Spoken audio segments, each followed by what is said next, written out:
for up to 10 minutes each. Senator from Arizona. Mr. President, I take the floor this afternoon to discuss the issue of importation of prescription drugs and the amendment, which is 1229, which is now pending, but may be made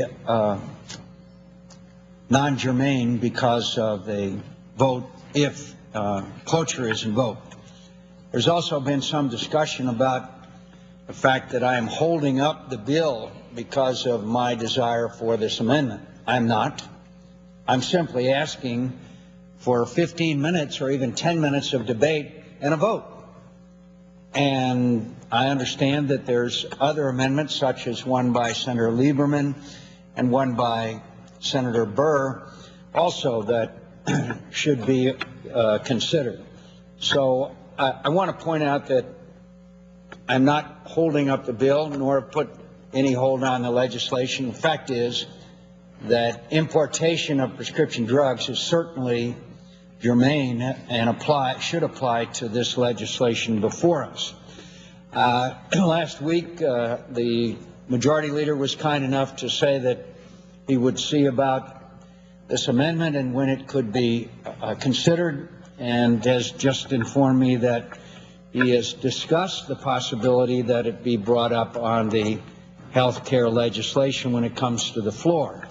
Well, one, the issue can't wait, and two, that is not an ironclad commitment. And as much as I enjoy people's consideration around this body, from time to time I have found that without an ironclad commitment, sometimes those commitments of consideration go by the wayside. But I do appreciate very much the majority leaders seeking to help me address this issue. So, Mr. President, I ask unanimous consent that when the Senate begins consideration of H.R. 1256, that it be in order for the Senate to consider Amendment 1229 regarding prescription drug importation, the text of which is at the desk, and I ask that the amendment be considered in order with 15 minutes of debate on the amendment equally divided between both sides, and at the disposition of such time that the Senate vote on or in relation to the amendment. In my capacity as Senator from Virginia and request of the leadership, I object. I thank the chair, and I'm not surprised. But if there's been any allegation that this bill is being held up because of this amendment, that's simply patently false. In fact, I'm more than eager to vote on this legislation because it's been before this body for a long time, and it's a very clear-cut issue. The pharmaceutical industry has spent millions of dollars to sway lawmakers against the idea of drug importation. According to an article, and Mr. President, I ask unanimous consent that the article in the Hill newspaper be made part of the record at this time. Without objection. Mr. President, basically says just a few years before Democrats took control of Congress, the pharmaceutical industry was busy funneling millions to Republican candidates, at times giving the GOP $3 for every one headed to Democrats. Over the last two cycles, though, drug makers have been much more generous with the other party. In the 2008 cycle, pharmaceutical companies gave the two parties about $14.5 million each.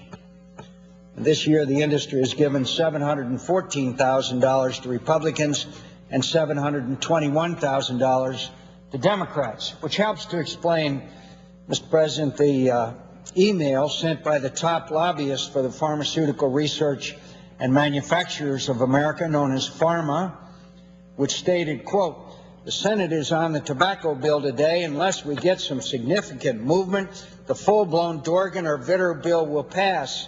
We're trying to get Senator Dorgan to back down, calling the White House and Senator Reid.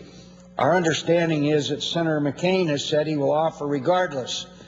Please make sure your staff is fully engaged in this process. This is real." You know, Mr. President, really is real.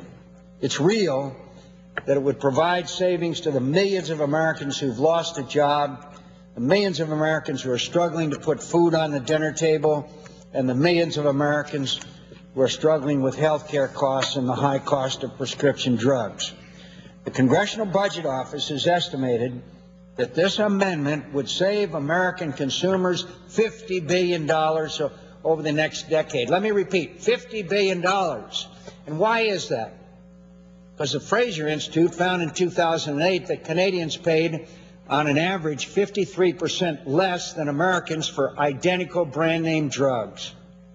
Specifically, the Institute found that the most commonly prescribed brand name drug, Lipitor, is 40% less in Canada.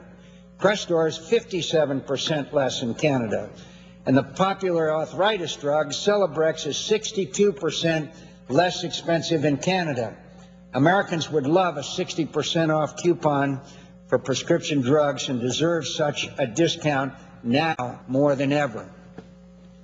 This morning, President Obama met with his cabinet and announced that he intended to accelerate the distribution of the $787 billion stimulus funds, which, by the way, were all supposed to be shovel-ready, but that's the subject of a different debate. Many have limited the slow pace at which the stimulus funds are being spent. This amendment would provide an immediate stimulus to each and every American if enacted. Over half of all Americans must take a prescription drug every day.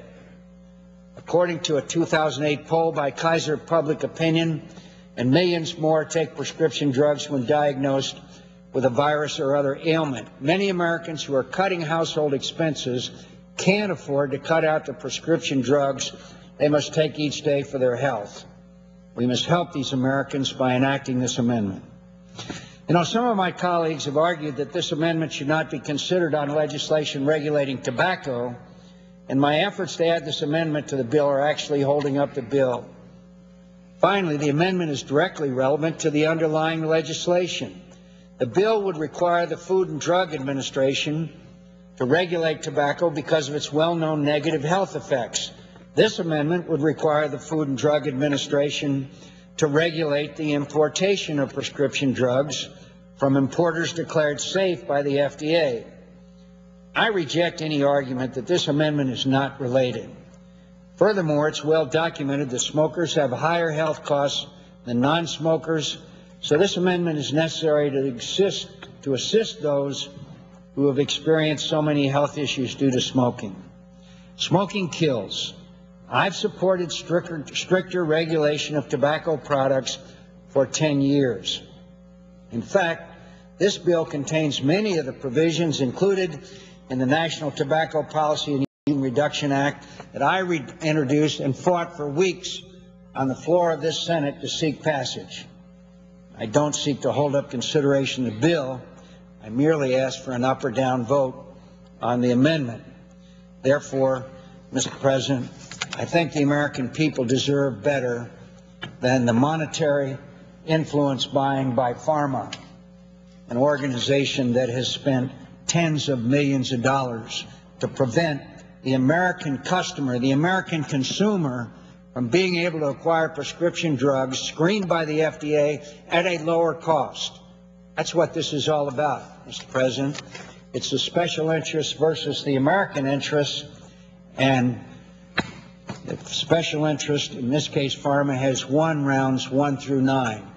We won't quit this fight, Mr. President, because the American people deserve it, particularly in these difficult economic times.